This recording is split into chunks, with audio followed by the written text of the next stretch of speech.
Now, vast amounts of rain have doused some of the bushfires in eastern Australia. Sydney's been centre of attention. You can see it there in New South Wales. It's experienced its heaviest rainfall in 30 years, and that was enough to deal with two massive bushfires in New South Wales. And here are some of the pictures showing you the scale of the rain. So this is in Sydney. At least 200 people were rescued by emergency services over the weekend, and the level of flooding there explains why. This was on a beach near Sydney, and you can see the volume of foam that was being generated. That's symptomatic of the volume of rain that came down. It's also worth noting there were problems elsewhere. Western Australia is dealing with the aftermath of tropical cyclone Damien, which made landfall at the weekend, as you can see. And if you want a sense of just how much it rained in Sydney over the last few days, well, this is how much it rains on average in February.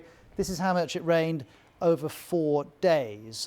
We have an update from the Regional Fire Service saying this is the most positive news we've had in some time. The recent rainfall has assisted firefighters to put over 30 fires out since Friday. Some of these blazes have been burning for weeks and even months. They also shared this image of a very happy firefighter, arms in the air, and a list of some of the fires that have been put out. Two of the biggest I'd draw your attention to are the fire in Gospers Mountain and also the fire in Corrowan, a little bit further south. Well, I've got these pictures from the Gospers Mountain fire. You can see the intensity of it. It's been burning since October.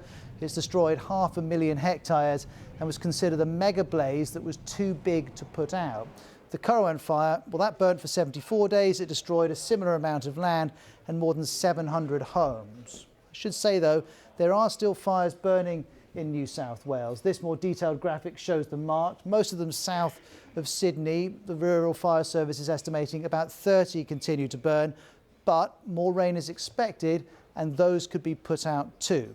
We shall see.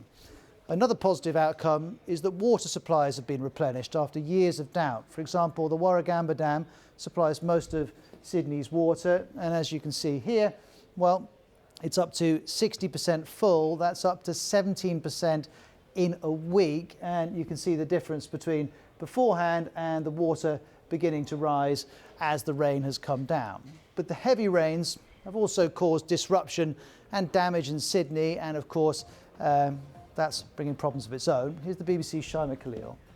About 100,000 homes are without power. We know that some schools have been closed, trains and ferries have been delayed, and we also know that streets everywhere in the city have been drenched, from the suburbs in the west to the famous beaches in the north and the east.